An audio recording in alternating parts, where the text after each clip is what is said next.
This is Uriah Faber, the California Kid, and you're watching MMA Nonstop. The fight starts here. MMA Nonstop. The fight starts here. UFC 146 out in the Garden Plaza of the MGM Grand last night in Las Vegas, Nevada. And we're here with MMA Nonstop's own Jordan Wahlberger. Jordan, good morning. How you doing, Foss? Hey, man, I'm doing well. How are you? Doing great. That was a great night of fights last night. How was it out there, man? We saw a lot of folks in the crowd. We didn't see you, but we knew you were there. You know, it was a lot of fun. You know, surprisingly, a ton of Brazilians were there cheering on Junior dos Santos. You would think that in being in Las Vegas, Frank Mir, who's a hometown boy, would get cheered, but there were so many Brazilians there cheering for their guy, Junior dos Santos. Cain Velasquez got a huge applause. People were really cheering for him.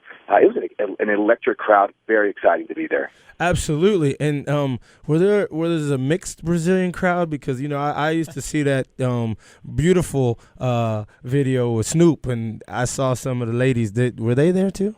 They were definitely there too. There's definitely some Brazilian reporters were there back as well. Okay. Well, good. I'm glad that you were out there so you could let us know.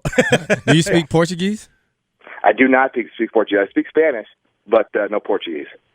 Well, that's close. That's close enough. Close enough for government work. So, there you go. What was your most exciting fight? We saw some serious knockouts, some great maneuvers. What was your most enjoyable fight last night? Well, the UFC, they did their first event of having all of one weight class being on the main card, and then last night it was heavyweights, and you know, obviously heavyweights are a marquee draw, and people are excited to see them, and you know, they also promised some great opportunities. You saw a great submission by Stefan Struve, yes. That knockout by Roy Nelson on Dave Herman. I mean, he just had that looping overhand that just caught him and just set him down to the ground.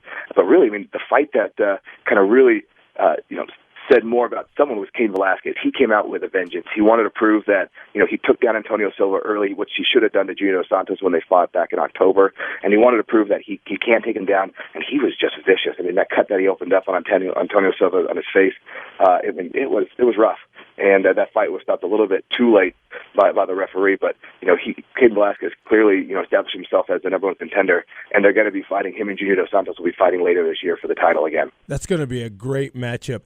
Yeah, Jordan. It could also be called the night of comebacks with people like Dan Hardy, Jamie Varner, and Roy Nelson having big wins. Yeah, so we caught up with Dan Hardy. You can actually see our interview on MMANonstop.com. It'll be up there later today with Dan Hardy after the fight. And, you know, he's been on a 4-fight losing streak. Not many guys get a chance to keep fighting after they've lost 4 times.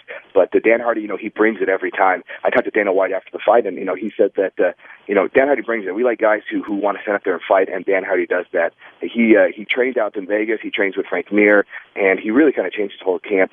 And he came in there against Dwayne Ludwig, and it was a great fight as it started out. And he got that left jab, and he actually raised his hand. He thought it was done.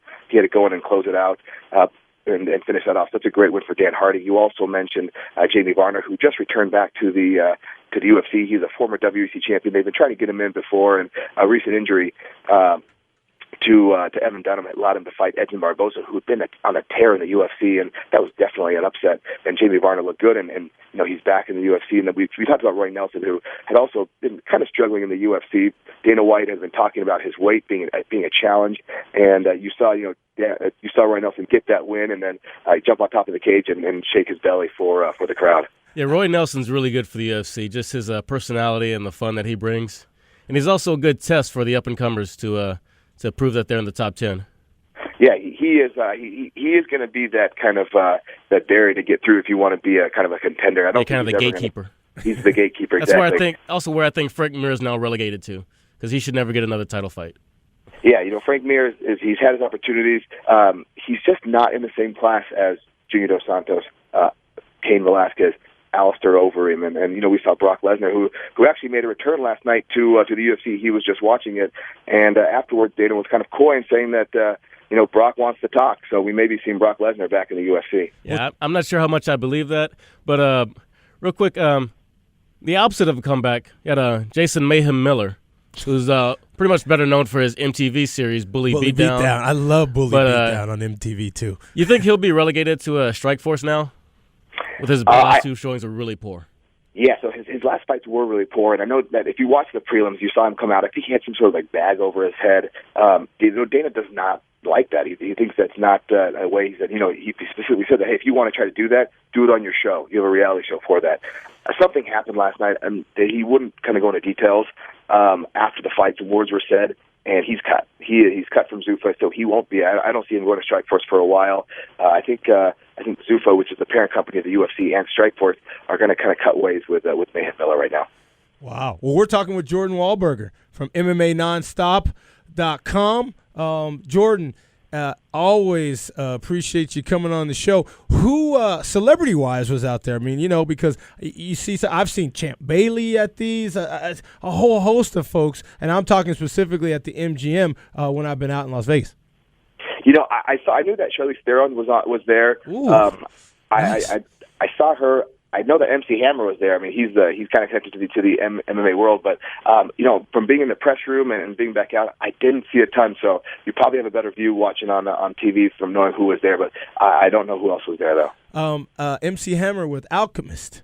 MMA, exactly. Yes, MMA, and we had an opportunity, Eddie Cross and myself, when UFC Fight Night was at the Frank Irwin Center to meet him and the rest of the folks there during that event. In fact, I'm not sure if we had collaborated yet at the time, but I'm sure y'all had covered that event well here because there's a lot of good events of MMA throughout Central Texas. Yeah, and hopefully I talked to them last night. Hopefully the UFC will be making its way back to Central Texas soon. Absolutely. All right, and guys, if you haven't been paying attention, we've had the first full season of The Ultimate Fighter Live going on FX on Friday nights, and they have their finale this Friday night with 2 hours of Team Faber facing off for the championship. That's right. You have Ali Quinta and Michael Chiesa, who are both going to fight this Friday night, and also Jake Ellenberger and Martin Kampman are going to fight in the welterweight title. We actually talked to all the guys from Tough yesterday. You can see interviews with Ali Quinta and Michael Chiesa, as well as Dominic Cruz and Uriah Faber. Those interviews will be up on MMA Nonstop later today. But that should be a great fight. Those guys did a great job all during Tough, and it was exciting because it was live. And they fought last Friday night, and they're going to fight again this Friday night for that UFC contract. That's 3 in 3 weeks for both of them. Ooh. Yep. Absolutely. Jordan, y'all bring it. Y'all keep us up to date in the MMA world, and we certainly appreciate it. A great partnership developing here with Laying Down the Law. Thank you for coming on the show today. Thank you so much, Foss. And Eddie, have a great day, guys, and we look forward to talking to you again. Sounds great. Thanks. Appreciate you. All right, we'll see you.